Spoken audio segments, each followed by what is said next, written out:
Hello friends, स्वागत है आपका सिविल मंत्रा चैनल पर। साथियों, आज मैं पूर्ण प्रकाश आज मैं बताने जा रहा हूं कि पूरी जो स्कॉलरशिप की प्रोसेस होती है आपके AKTU की या किसी और भी कॉलेज की, वो आपको पूरी तरह से पता चलेगा क्या क्या प्रोसेस होता है, कैसे स्टेप वाइज आपको स्कॉलरशिप मिलती है, कितने राउंड में आपको स्कॉलरशिप मिल सकती है, या किस राउंड में आपको यदि आपको स्कॉलरशिप मिले तो ज़्यादा मिलने के चांसेस होते हैं, उसमें कॉलेज का क्या रोल होता है, और जितने भी क्वेश्चन हैं आपके दिमाग में आते हैं प्रोसेस के दायरे में, स्कॉलरशिप आपकी छूटती कब है, किस रीजन से छूट सकती है, वो चीज़ आप यहाँ से समझ पाओगे इस वीडियो को।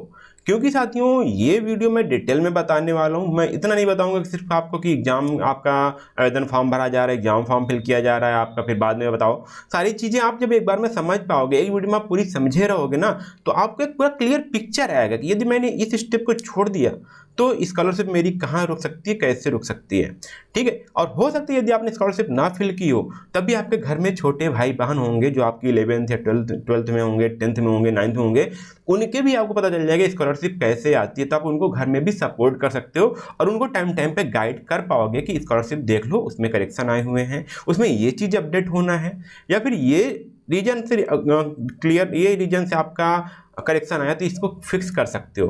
ठीक है, वो चीज़ आप इसमें पूरा समझ पाओगे। क्योंकि साथियों, पूरा जो हमारा स्कॉलरशिप डिपार्टमेंट है, पूरा जो हमारी यूपी गवर्नमेंट की है, वो पूरा नोटिस जारी करती है। ठीक है, बट हम लोग उसको देखते नहीं है, जिस कारण आपको इशू आने लगते हैं और बाद में आपकी स्कॉलरशिप छूट सकती है।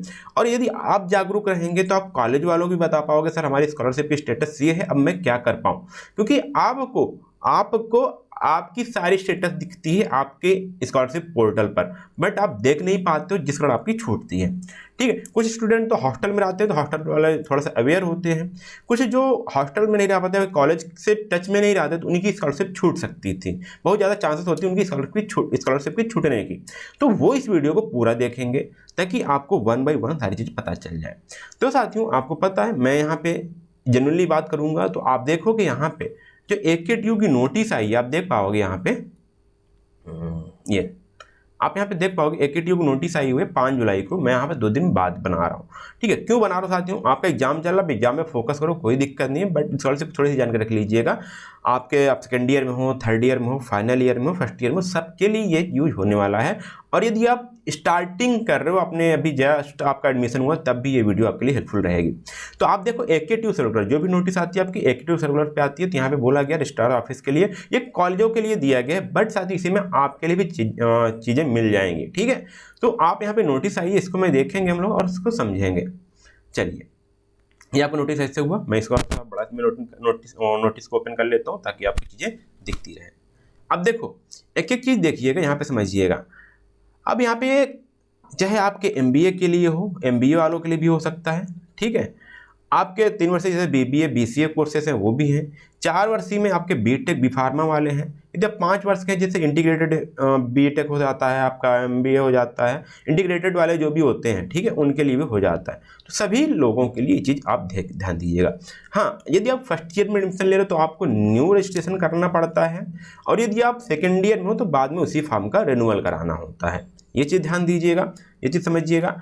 अच्छा, आपका एग्जाम आपको आप जब ऑनलाइन फॉर्म भरते हो तो उसके पहले भी थोड़ा सा कॉलेज की रिस्पॉन्सिबिलिटी होती है, वो क्या होती है वो भी देखिएगा। अब यहाँ पे देखो, ये जो आपकी नोटिस आई हुई है, इसको आप देखिएगा हर वाइज, आपको यहाँ पे अगर इसको पढ़ भी सकते हो। देखो, ये आपकी क्या है, आपके हाई स्कूल के पहले जैसे कक्षा 9th एंड 10th के लिए। ठीक है, फिर आपका वो पूरी चीज़ें ये हैं। फिर उसके बाद हम आगे चलते हैं, तो ये जो आपका आता है यहाँ पे देखोगे, इसके बाद आपकी 10वीं के लिए आएगा। ठीक है, ये आपके लिए किसके लिए है, आपकी देखिएगा यहाँ पे 10वीं कक्षाओं के लिए। ठीक है, तो ये भी देख सकते हो आप। उसके आगे चलते हैं हम यहाँ पे, तो देखिए आपका शेड्यूल जो है वो सेम ही है, तो हम ये चीज़ पढ़ेंगे। क्योंकि यहाँ देखो क्या है, 10वीं छात्रवृत्ति, मतलब जो 10 के ऊपर है, योजनागत उच्च कक्षाओं में, ठीक, उच्च कक्षा मतलब हायर क्लासेस में, उनके लिए ये वाला नोटिस है। मतलब जो आपको समझना है वो ये वाला समझना है। तो यहाँ पे देखिएगा, आपके जो हमारे यूपी लखनऊ के द्वारा यहाँ पे नोटिस जारी किया गया। अब क्या क्या शेड्यूल्स होंगे, क्या क्या चीज़ आने हैं, तो यहाँ पे आप पढ़ोगे तो आपको देखिएगा 4 राउंड में आपकी स्कॉलरशिप आती है, जो आपके OBC हैं या SC ST जो भी कास्ट होगी आपकी, उसके हिसाब से। तो यहाँ पे जो फर्स्ट राउंड है उनकी जो स्कॉलरशिप आनी है वो 15 दिसंबर तक आ जाएगी। सेकेंड राउंड की जो स्कॉलरशिप आएगी 24 जनवरी तक आएगी, और जो आपकी थर्ड राउंड की है वो 10 मार्च तक आएगी।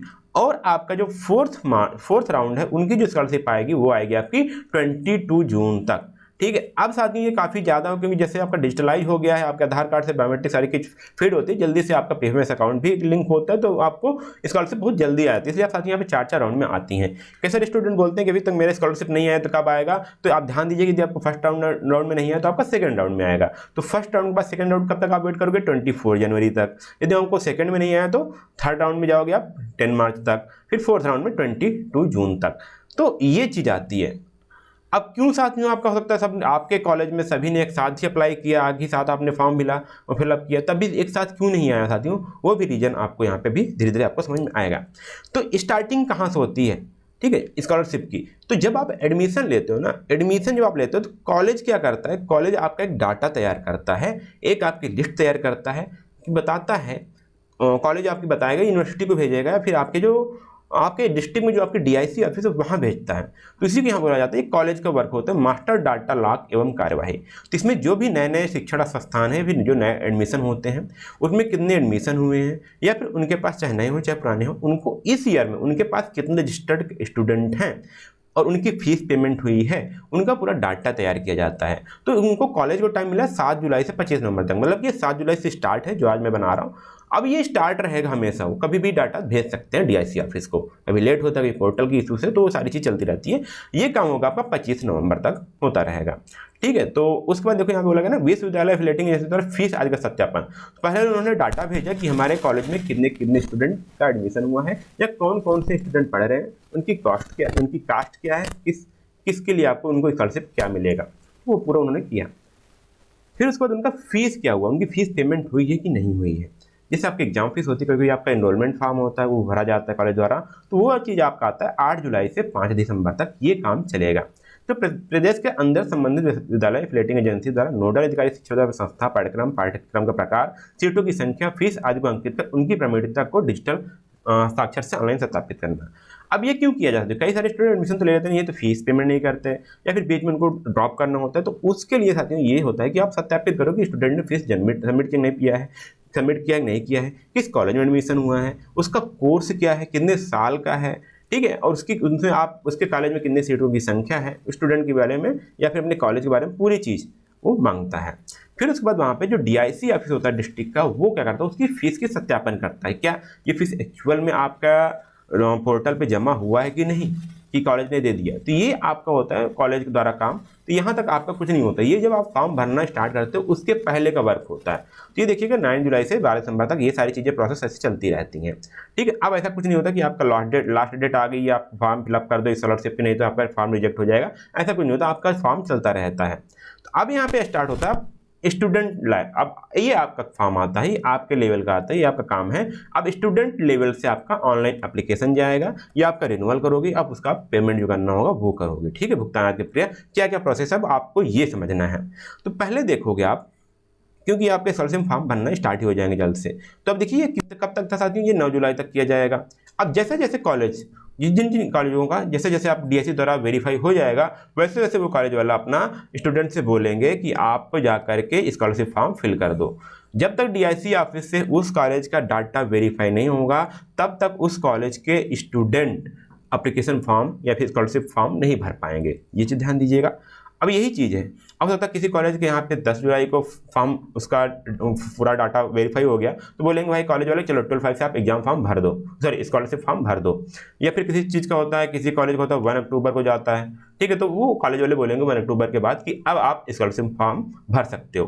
तो ये चीज़ ऐसा होता है, ठीक है। आप मत बोलिएगा कि सर मेरे कॉलेज में अभी स्टार्ट नहीं हुआ है, या अभी उनका अभी कॉलेज वालों ने बताया नहीं कि फॉर्म भरना नहीं भरना। तो यही चीज़ होता है कि जब भी उन कॉलेज का डाटा या फिर उस यूनिवर्सिटी का डाटा डीआईसी ऑफिस से जब आपका वेरीफाई हो जाएगा, तभी आप स्टार्ट करोगे फॉर्म फिलअप करना, ठीक है। अब यहाँ पे देखो, अब 10 जुलाई से आपका 31 मार्च तक बहुत टाइम है ना। ये चीज़ बोलोगे साथियों मैं जाऊँगा दिसंबर में अप्लाई करूँगा, 31 मार्च को हमारी स्कॉलरशिप आ जाएगी, नहीं, आप फर्स्ट राउंड में ही अप्लाई करिएगा, ठीक है। जितना जल्दी हो जाए उतना आप अप्लाई कर दो, ठीक। अब देखो 10 जुलाई से आपका फॉर्म भरना स्टार्ट हो जाएगा और 31 मार्च तक होगा। उसके बाद जब आप 10 मार्च को जब आप फॉर्म सबमिट करते हैं ना, उसके 2 दिन बाद आपका फाइनल प्रिंट निकलता है, ठीक है। 2 दिन बाद कई जब आप जाते हो कैफे पे बोलता है नहीं अभी 2 दिन बाद आना, आज फॉर्म फिल हो गया, उसके बाद 2 दिन बाद आना फाइनल प्रिंट के लिए। फिर क्या होता है, सर्वर बहुत बिजी होता है, ठीक है, और उनको फिर डाटा वेरीफाई करना होता है। तो 2 दिन के बाद आप जाओगे, ठीक है, 2 दिन के बाद जाओगे आप, तो वहाँ पे आपको फाइनल प्रिंट निकलेगा। अब जो फाइनल प्रिंट निकला आपको, ठीक है, उसका फोटो कापी लोगे, फाइनल प्रिंट निकला, उसके साथ कुछ हार्ड कापी लगानी होती है, जैसे आपका कास्ट सर्टिफिकेट है, डोमिसाइल सर्टिफिकेट है, इनकम सर्टिफिकेट है, आपका जब यदि न्यू इनरोलमेंट है तो लास्ट ईयर की जो आपकी है मार्कशीट है डिग्री की, वो की फोटो कापी लगती है, आधार कार्ड की फोटो कापी लगती है, जो कॉलेज द्वारा बोला जाएगा, और आपने जो फीस सबमिट किया है उसकी भी हार्ड कापी लगती है। तो ये चीज़ ध्यान दीजिएगा, ये चीज़ आप हार्ड कापी लेकर के आपके कॉलेज में जमा होता है।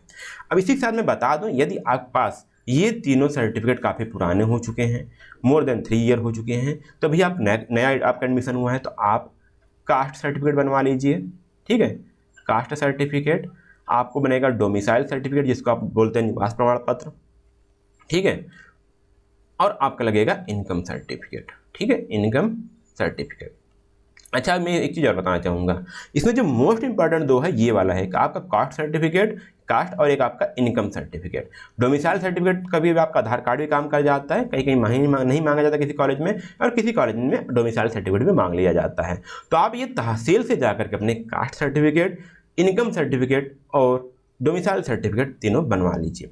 इससे क्या होगा, यदि आप नए स्टूडेंट हैं तो आपका 3 साल तक यही सारे डॉक्यूमेंट काम आ जाएंगे, आपको हर बार नया नहीं बनवाना पड़ेगा, ठीक है। और हो सकता है फाइनल ईयर में आपको एक बनवाना पड़े, जो आपको रहेगा इनकम सर्टिफिकेट या फिर कास्ट सर्टिफिकेट में एक बनवाना पड़ सकता है, तो आपका ऐसे काम हो जाएगा। तो अब ये डेट कब तक आएगी आपको, 6 अप्रैल 2026 तक आपका ये, मतलब कि अब इसके बाद फाइनल प्रिंट निकालने के बाद आपकी जो हार्ड कापी है वो आप जाओगे यहाँ पे कॉलेज में जमा करोगे। अब जो कॉलेज वाले क्या करेंगे, ठीक है, कॉलेज वाले जो आपकी हार्ड कापी मिली है वो क्या करेंगे, वो आपको वेरीफाई करेंगे कि हाँ ये स्टूडेंट सही में हमारे क्लास में पढ़ता है, हमारे कॉलेज में पढ़ता है, इसकी ये फीस पेमेंट हुई है और ये इसी पाठ्यक्रम में या फिर इसी कोर्स में इनरोल हुआ है। तो शिक्षण संस्थान द्वारा आवेदन पत्र को ऑनलाइन सत्यापित करना, और सत्यापित करने के बाद उसको क्या करेंगे फिर से कि अब इनकी हार्ड कापी क्या होगी, उस हार्ड कापी को भेजी जाएगी आपकी DIC ऑफिस, ठीक है, जो आपकी डिस्ट्रिक्ट की जो ऑफिस होती है DIC ऑफिस, जहाँ से आपका स्कॉलरशिप या फिर जो समाज जन कल्याण समाज विभाग होता है वहाँ उसको वेरीफाई, उसको ट्रांसफर किया जाती है फाइल को। तो वही बोला गया, छात्र छात्रों द्वारा ऑनलाइन आवेदन पत्र प्राप्त करना, अपात्र छात्रों का आवेदन निरस्त करना कॉलेज द्वारा करेगा या फिर आपके वेरीफाई, और पात्र छात्रों का आवेदन ऑनलाइन सत्यापित करना और उसको ऑनलाइन क्या करेगा, ट्रांसफर कर देगा कि ये स्टूडेंट हैं जिनका डाटा सही आया है, इनका फॉर्म भी सही फिल हुआ है, इनको आपको दिया जाना चाहिए।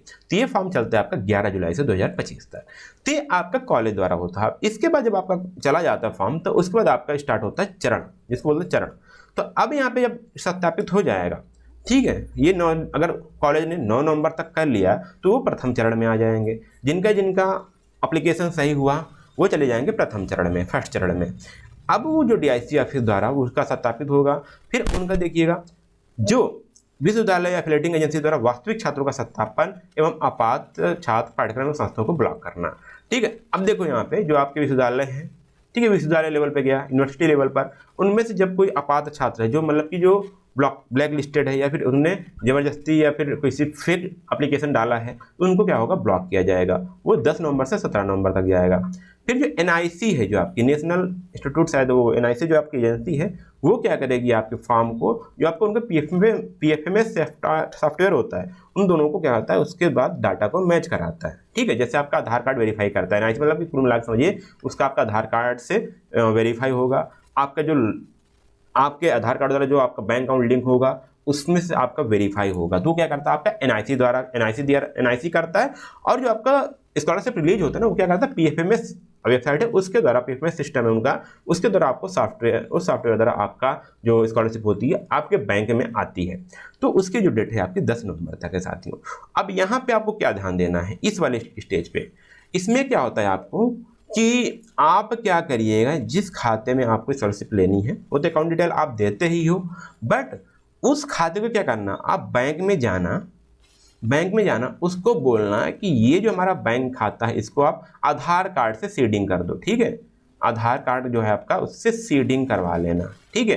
तो बैंक वाला क्या बोलेगा, आपको APES फॉर्म देगा, बोलेगा इस फॉर्म को फिल करके दे दो। जब आप इस फॉर्म को फिल करोगे ना, तो वो बैंक जो आपका अकाउंट है वो आधार कार्ड द्वारा लिंक हो जाएगा, क्योंकि जो भी आपका स्कॉलरशिप आता है वो जिस खाते से आधार कार्ड लिंक है, जो आधार कार्ड से लिंक खाता है उसी खाता में आपका पैसा आता है। तो ये चीज़ आपको कर लेना है आगे बढ़ने से पहले, ठीक है। अब कई सारे स्टूडेंट का और फीस यहीं पे रुक जाता है, क्योंकि उनका आधार कार्ड और बैंक वेरीफाई नहीं होता या फिर लिंक नहीं होता। बोलते तो हो कि सर मैंने यहाँ पे क्या किया था, जब फॉर्म अकाउंट खुलवाया था तो मैंने आधार कार्ड दिया था, बट साथियों वो नहीं है। एक बार आप जाना कॉलेज बैंक में जाना और उनको बोलना सर मुझे यहाँ पे इसका आधार कार्ड इसमें सीडिंग करवाना है। और ध्यान दीजिएगा, आप उसको तब तक मानिएगा यदि आप उस खाते से अंगूठा लगाकर यदि आप पैसे निकाल पा रहे हो, ठीक है, जैसे जाते हो जन सेवा केंद्र पे, यदि आप निकाल पा रहे हो तब समझना कि हाँ आपका जो अकाउंट है वो आपके आधार कार्ड से लिंक है, ठीक है, तब उसमें तब आपके स्कॉलरशिप पाने के चांसेस ज़्यादा हो जाते हैं, ठीक है। तो ये आपका काम होगा, ये होगा आपका 10 नवंबर से 20 नवंबर तक। अब बोला जनपदीय समिति द्वारा डाटा लॉक करना। अब ये जब आपका एनआईसी द्वारा आपका पीएफएमएस अकाउंट लिंक हो जाएगा, स्क्रूटनी हो जाएगा, वेरीफाई हो जाएगा, तो आपका जो डीआईसी जो आपकी से जो आपके डिस्ट्रिक्ट जो आपका डिपार्टमेंट है वो क्या करेगा आपके लिए, देखो जनपदीय छात्र शिक्षक द्वारा छात्र डाटा को निर्णय पर करना और जनपद स्तरीय विभाग द्वारा डिजिटल सिग्नेचर से डाटा लॉक किया जाना। तो जो आपका डिस्ट्रिक्ट डिपार्टमेंट है वो क्या करेगा, उस डाटा को लॉक करेगा। हाँ, इन स्टूडेंट को करना है, ये स्टूडेंट हमारे वेरीफाई हैं, ये छात्रवृत्ति के लिए हकदार हैं या फिर वो पात्र हैं। अब वो क्या करेंगे, डिस्ट्रिक्ट द्वारा फिर उसकी मांग की जाएगी इन स्टूडेंट को, जो हमने डाटा भेजा है इन स्टूडेंट को आप क्या करो, इनको स्कॉलरशिप भेज दो। देखिएगा बोला गया जनपदीय स्तर विभागीय अधिकारी के डिजिटल सिग्नेचर लॉक के आधार पर एनआईसी की राज्य इकाई से मांग सृजित करना। अब ये क्या करेगा, जो आपकी एनआईसी एजेंसी है उसको बोला जाएगा हाँ इतना हमको फंड चाहिए, हमको स्टूडेंट को स्कॉलरशिप भेजनी है। तो ये आपका 8 दिसंबर तक 2000 तक चलेगा। मतलब कि देखिए 8 दिसंबर तक ये चलेगा, क्यों, ये फर्स्ट चरण की बात हो रही है, फर्स्ट राउंड की, ठीक है। अब ये हो गया। अब जब यहाँ पे ये मांग करेंगे यहाँ से एक्सेप्ट हो जाएगा जो आपके एनआईसी डिपार्टमेंट है, तो अब जब एक्सेप्ट हो जाएगा डायरेक्ट आपके खाते में आपके ट्रांसफर कर दिया जाएगा। तो यहाँ देखिए बोला गया जनपदीय स्तर विभागीय के डिजिटल सिग्नेचर से लॉक डाटा के आधार पर, जो इन्होंने लॉक किया था, जितने लोग को वेरीफाई करके उन्होंने लॉक किया था और जिनके लिए स्कॉलरशिप मांग गई थी, उनको क्या किया जाएगा, उनको आधार के आधार पर, ठीक है, पीएफएमएस प्रणाली के माध्यम से छात्र छात्राओं को आधार सीडेड, ध्यान दीजिएगा ना, आधार सीडेड, यही बोला था आधार सीड करवाना जरूरी है, आधार सीडेड या एनपीसीआई से मैप्ड बैंक खातों में धनराशि अंतरित करने की कार्रवाई की जाएगी। यदि आपका अकाउंट आधार सीडेड नहीं है, एनपीसीआई से आपका लिंक नहीं है, तो आपकी स्कॉलरशिप रुक सकती है उस स्टेज पर, ठीक है। तो यही मैंने बोला, आप आधार सेटिंग जरूर करवा लीजिएगा बैंक जा करके, ठीक है। अब ये फर्स्ट राउंड में 15 दिसंबर तक आपका स्कॉलरशिप आ जाएगी। अब मान लीजिए आपकी स्कॉलरशिप 15 दिसंबर तक नहीं आती है, तो क्या क्या रीजन हो सकते हैं वो मैं बता दूं। देखिए एक चीज़, देखिए अभी यहाँ तक बात की गई थी, आपने डॉक्यूमेंट देखा, आपने देखा कई सारे डॉक्यूमेंट, तो एक चीज़ ये हो सकता है कि आपका जो यूनिवर्सिटी का रिजल्ट है वो आने में देर हो गया, क्योंकि ये स्टार्ट कब से था 9 नवंबर तक, और आपका जो रिजल्ट आ रहा है वो आ रहा है आपका 15 नवंबर तक आ रहा है, ठीक है, 15 नवंबर तक, ठीक है, 15 नवंबर तक आया। या फिर आपने क्या किया, आपका बैक लगी थी, बैक के कारण आपने पूरा फॉर्म फिल नहीं कर पाया सही से, तो आप क्या करोगे, उसके बाद आप फॉर्म फिल करोगे, तो आप चले जाओगे आप किस में, सेकेंड राउंड में चले जाओगे, ठीक है। ये चीज़ रीजन हो सकता है। फिर आपका डॉक्यूमेंट में कोई करेक्शन आ गया था, आपने जब फॉर्म अप्लाई किया था तो उसमें आपका कास्ट ने, देखो कास्ट सर्टिफिकेट हो गया या आपका डोमिसाइल सर्टिफिकेट या फिर आपका इनकम सर्टिफिकेट हो गया, उसमें जो आपके लिंक डाटा दिए जाते हैं, जो आपने आवेदन पत्र संख्या भरते हो, आवेदन पत्र क्रमांक भरते हो, उसमें आपकी दिक्कत आ जाती है, ठीक, वो मिसमैच हो जाता है, तभी आपका फॉर्म रिजेक्ट हो जाता है। फिर आपका करेक्शन डेट मिलती है, आपने उसके बाद करेक्शन किया, तब आप चले गए वो नेक्स्ट राउंड में। तो यही चीज़ें होती हैं जो आपको फर्स्ट राउंड से सेकेंड राउंड में ले चली जाती है लेकर के, ठीक है। कभी कभी क्या होता है कि आपका जो डाटा था कॉलेज द्वारा जो आपको डीआईसी ऑफिस भेजना था लॉक करके, वही आपने कॉलेज वालों ने लेट कर दिया, तब आप सेकंड राउंड में जा सकते हो। तो अलग अलग कारण होती है जिस कारण आप फर्स्ट राउंड से सेकंड राउंड में चले गए, ठीक है। तो यही सारी चीज़ आप ध्यान दोगे। फर्स्ट राउंड में क्या बेनिफिट्स होता है यदि आप फर्स्ट राउंड में आ जाता है साथियों। देखिए अब इन्होंने फंड, देखिए हर बार क्या होता है, गवर्नमेंट एक फंड रिलीज करते हैं कि इतना हमको स्कॉलरशिप देना है। तो फर्स्ट राउंड में क्या होता है, आपके पास तो खजाना भरा हुआ है, गवर्नमेंट क्या करती है, तुरंत आपका जो मांग गया, जो आपकी डिमांड गई, उसने क्या किया, एक्सेप्ट कर दिया, तुरंत आप खाते में चली गई। अब 2-3 राउंड तक जाते जाते क्या होता है, उसमें भी उनको ध्यान देना पड़ता है कि फंड क्या अभी बचा हुआ है कि नहीं बचा हुआ है, ठीक है। यदि फंड खत्म हो गया तो आपको थर्ड राउंड या फोर्थ राउंड हो सकता है स्कॉलरशिप न आए, उसमें बता दें कि जो आपका फंड है यूपी गवर्नमेंट द्वारा या फिर गवर्नमेंट द्वारा वो आपका खत्म हो चुका है, अब आगे आपकी स्कॉलरशिप नहीं मिलेगी, क्योंकि जरूर नहीं कि सबको स्कॉलरशिप मिले ही, ठीक है। तो इस प्रकार से वहाँ पे काम होता है। तो अब सेकंड राउंड में होगा तो फिर सेकंड राउंड में वही काम होगा, ठीक है। अब जो सेकंड राउंड वाले हैं सेम वही प्रोसेस आएगा। देखिए यहाँ पे डेट दिया 10 दिसंबर से, फिर कॉलेज द्वारा जो आपको भेजा जाएगा डाटा DIC को जाएगा 18 दिसंबर को, फिर यहाँ NIC द्वारा 22 दिसंबर द्वारा उसको स्क्रूटनी किया जाएगा, उसको लॉगिन किया जाएगा, उसको डाटा को लॉक किया जाएगा, फिर वो 23 तारीख को फिर वहाँ पे फिर डिस्ट्रिक्ट डिपार्टमेंट द्वारा उसको किया जाएगा। फिर डिस्ट्रिक्ट डिपार्टमेंट क्या करेगी 15 जनवरी तक उसको डिमांड मतलब उसको रिक्वेस्ट भेजेगी कि अब हमको पैसे चाहिए स्टूडेंट को पैसे भेजने के लिए, ठीक है। तो फिर आपका 24 जनवरी तक आपका यहाँ पे अकाउंट में ट्रांसफर पैसे आएंगे, ठीक है। फिर वही है, सारी चीज़ें वही आएंगी बट आपका डेट बढ़ती चली जाएगी, ठीक है। ये आपका हो गया सेकंड राउंड। थर्ड राउंड क्या होगा 10 जनवरी से स्टार्ट होगा।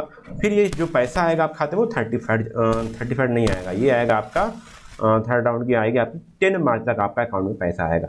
तो ऐसे ऐसे आपके लगभग 4 राउंड हैं आपकी स्कॉलरशिप आने की, ठीक है। तो ये अब जो फोर्थ राउंड होगा आपका 16 अप्रैल तक होगा, ठीक है। अब ये डिपेंड करता है कि आपका जो यहाँ पे खजाना या जिसको बोलते हैं कोष, ठीक है, उसमें आपके फंड हैं कि नहीं है। यदि आपके पास फंड हैं तो राउंड तक दिए जाएंगे, नहीं तो उसमें बोल दिया जाएगा जो आपका लिमिट है या फिर जो फंड है वो एग्जॉस्ट हो चुके हैं, अब आगे आपका स्कॉलरशिप नहीं मिलेगा।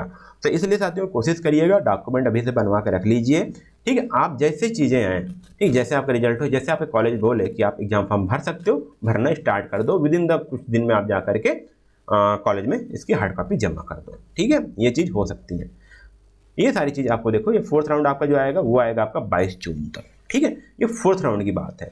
तो यही चीज़ बताऊंगा, कुछ चीज़ें हैं कि जब आप फॉर्म फिलअप करिएगा तो आपका जो इनरोलमेंट नंबर है, ठीक है, देख लीजिए कॉलेज से पूछ लीजिएगा इनरोलमेंट नंबर भरना है या आपका रोल नंबर भरना है, ठीक है। देखिए रोल, जैसे आप AKT यूनिवर्सिटी की हो तो आपको AKTU के हो तो आपको क्या भरना है, आपको इनरोलमेंट नंबर भरना है, क्योंकि साथियों इनरोलमेंट नंबर आपका सेम होता है और रोल नंबर हर ईयर आपका चेंज हो जाता है, ठीक है। तो इसमें ध्यान दीजिएगा। जब आप कास्ट सर्टिफिकेट डालते हो ना तो उसमें देखिएगा कहीं पे होता है आपका आवेदन संख्या और आवेदन क्रमांक, ठीक है। तो वो दोनों सही फॉर्म में सही भरा जाना चाहिए। यदि आवेदन क्रमांक वाले में आवेदन क्रमांक भरना है, आवेदन संख्या वाले में आवेदन संख्या भरना है। सेम चीज़ आपको होता है इनकम सर्टिफिकेट में, ठीक है, इनकम सर्टिफिकेट में। तो ये भी आपको ध्यान देना है। और जब आपको मैं बताऊं एक चीज़, जब आपका कास्ट सर्टिफिकेट और इनकम सर्टिफिकेट आपका आता है तो उसको एक बार आप क्या करिएगा, उसको डिजिलॉकर पे जा करके, ठीक है, आवेदन संख्या आवेदन क्रमांक डाल करके आप अपना डिजिलॉकर डाउनलोड कर लीजिएगा। इससे आपको वेरीफाई हो जाएगा कि जो आपका कास्ट सर्टिफिकेट है, इनकम सर्टिफिकेट है, वो आपके डिजिलॉकर द्वारा या फिर आपका सही में वेरीफाई हुआ कि नहीं, वो डिजिटली आप डाउनलोड कर सकते हैं कि नहीं, मतलब डिजिटली वो एक्सेस किया जा सकता है कि नहीं, क्योंकि आजकल डिजिटल का जमाना है। डिजिलॉकर द्वारा सारे डॉक्यूमेंट आपके वेरीफाइड डॉक्यूमेंट एक्सेस करके तुरंत आपकी चीज़ों को वेरीफाई कर दिया जाता है, तो आप इसको आराम से कर सकते हो, ठीक है। ये चीज़ हो गया। आधार कार्ड से बोला, आधार कार्ड से अपने बैंक को सीड करवा लेना, ठीक है। आधार कार्ड से जो आपका बैंक है, बैंक अकाउंट या बैंक अकाउंट है, उसको क्या करिएगा, सीड करवा लीजिएगा, वरना यहाँ प्रॉब्लम हो जाएगी खाते में आने में, ठीक है। और एक चीज़ आता है, जब आपका इनरोलमेंट नंबर सही होना चाहिए, ये चीज़ सही होनी चाहिए, ये चीज़ सही होनी चाहिए, और आपका जो फ़ी है, ठीक है, फ़ी इसमें देता है ना फ़ी डिटेल, जो फ़ी डिटेल अपने कॉलेज में पूछ लीजिए कितनी फिल करनी है।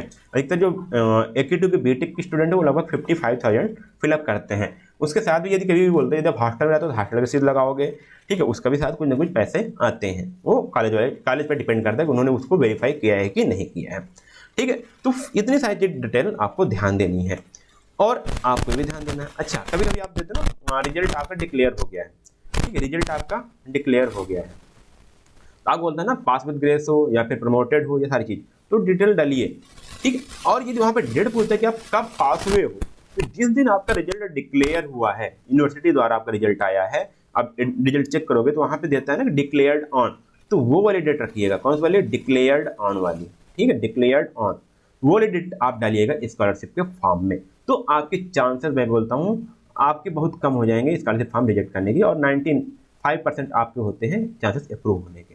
तो ये चीज़ ध्यान दीजिएगा। और सेम चीज़ मैं बता रहा हूँ कि यही सेम चीज़ अपने छोटे बड़े भाइयों को भी बताइएगा जो अभी कॉलेज में भर रहे हैं या कॉलेज में अप्लाई करने वाले हैं, ठीक है। तो इसमें मेरा इतना डिटेल में वीडियो बनाने का यही मतलब था कि आपको चीज़ें जानकारी होती रहे। अब यही सारी चीज़ें थी। आप सेम चीज़ आप चाहे जिस यूनिवर्सिटी में हो सेम चीज़ आपका चला जाएगा, ठीक है।